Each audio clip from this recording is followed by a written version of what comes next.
মীনপালক বন্ধুসকল সকলোকে স্বাগতম জনাই আজিৰ ভিডিঅ'টো আৰম্ভ কৰিছোঁ। আশা কৰোঁ আপোনালোকৰ ভাল। আহি থকা ইংৰাজী নৱবৰ্ষৰ শুভকামনা আগতীয়াকৈ সকলোলৈ থাকিল। বন্ধুসকল এতিয়া শীতকাল, ঠাণ্ডাৰ প্ৰকোপ বাঢ়ি গৈছে।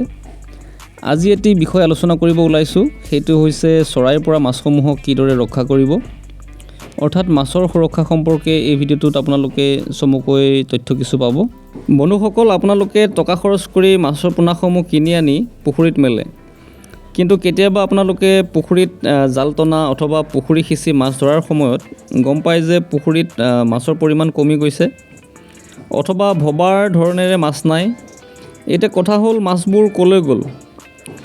যিহেতু মাছসমূহ কিনি অনাৰ পিছত দায়িত্ব আপোনালোকৰ যে মাছখিনি ডাঙৰ কৰি বিক্ৰী কৰি আৰ্থিক মুনাফা সংগ্ৰহ কৰাৰ, কিন্তু যেতিয়া পানী কাউৰী, মাছৰোকা, বগলী, ডাউক, কণামুচৰি, চিলনী আদি মৎস্যভোজী চৰাইয়ে সকলো মাছ ভক্ষণ কৰে, তেতিয়া আপোনালোকৰ বৃহৎ লোকচান হ'ব পাৰে।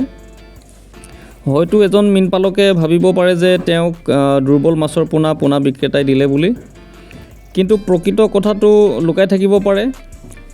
আপোনাৰ দৃষ্টিগোচৰ নহ'বও পাৰে। যিহেতু পোনাৰ দাম, পৰিবহণ খৰচ, দানা, ঔষধ আদিত যথেষ্টখিনি টকা খৰচ কৰে, তেন্তে আৰু অলপ খৰচ কৰি আপোনালোকে পুখুৰীত কিয় জাল নিদিয়ে, অৰ্থাৎ মাছখিনি ৰক্ষা কৰিবৰ কাৰণে কিয় পুখুৰীৰ ওপৰত আপোনালোকে নেট নিদিয়ে।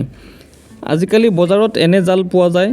আপোনাৰ ওচৰৰ দোকানত খবৰ কৰক অথবা অনলাইনত গৈও আপোনালোকে এনে জাল কিনি ধুনীয়াকৈ পুখুৰীৰ ওপৰত টানি দিব পাৰে, যাৰ ফলত কোনো ধৰণৰ চৰাইয়ে আপোনাৰ পুখুৰীৰ মাছ খাব নোৱাৰিব। মীনপালক বন্ধুসকল, ৰাতিৰ সময়ছোৱাত প্ৰায় সৰু পোনাসমূহ পুখুৰীৰ পাৰৰ ফালে আহি থাকে, আৰু যদি পুখুৰীত জাল নিদিয়ে তেন্তে ৰাতি অহা চৰাই অতি সহজতে পাৰত থকা পোনাসমূহ খাব পাৰে, যিটো হয়তো আপুনি কেতিয়াও নেভাবিবও পাৰে।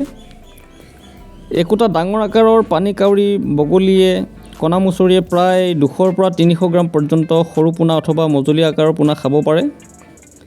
যদি এবিঘা পুখুৰীত এনে 50ৰ পৰা 100টা চৰাই আপোনাৰ দৃষ্টিগোচৰ নোহোৱাকৈ পুখুৰীত পৰি থাকে, তেন্তে ভাবকচোন কিমানখিনি মাছ আপোনাৰ লোকচান হ'ব পাৰে বা কিমানখিনি মাছ এই চৰাইখিনিয়ে খাব পাৰে।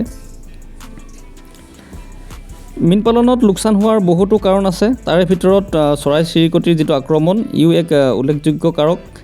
সেয়েহে আপোনালোকে আপোনালোকৰ পুখুৰীটোক যিমান সম্ভৱ সুৰক্ষা দিয়াৰ চেষ্টা কৰক। জাল কিনিবৰ বাবে অনলাইন লিংক আপোনালোকে মোৰ ডেছক্ৰিপশ্যন বক্সত পাব, অতি সহজতে কিনিব পাৰিব। বন্ধুসকল, আপোনালোকে পদ্ধতিগতভাৱে মীন পালন কৰক। মীন পালনত লোকচান হ'ব পৰা বিষয়সমূহৰো অধ্যয়ন কৰক। ডেছক্ৰিপশ্যনত গৈ তেনে ভিডিঅ' চাব পাৰিব যে মীন পালনত কিয় লোকচান হয়। আশা কৰোঁ আহি থকা নৱবৰ্ষ আপোনালোকৰ শুভ হওক। এক নতুন উদ্যমেৰে মীন পালনত লাগি যাওক। দানা পোনাৰ বাবে আমাৰ সৈতে আপোনালোকে পোনপটীয়াকৈ যোগাযোগ কৰিব পাৰিব। চাই থাকিব চেনেলটো। যদি চেনেলত নতুনকৈ আহিছে তেন্তে ছাবস্ক্ৰাইব কৰিবলৈ নাপাহৰিব, লগতে কাষতে থকা বেল আইকনটো দবাই দিব, যাতে নতুন ভিডিঅ' আহিলে আপোনালোকে পোনপটীয়াকৈ পাব পাৰে বা অতি সহজতে পাব পাৰে। আজিলৈ এৰিছোঁ, পুনৰ নতুন ভিডিঅ' এটি লৈ অহাৰ প্ৰতিশ্ৰুতিৰে। ধন্যবাদ।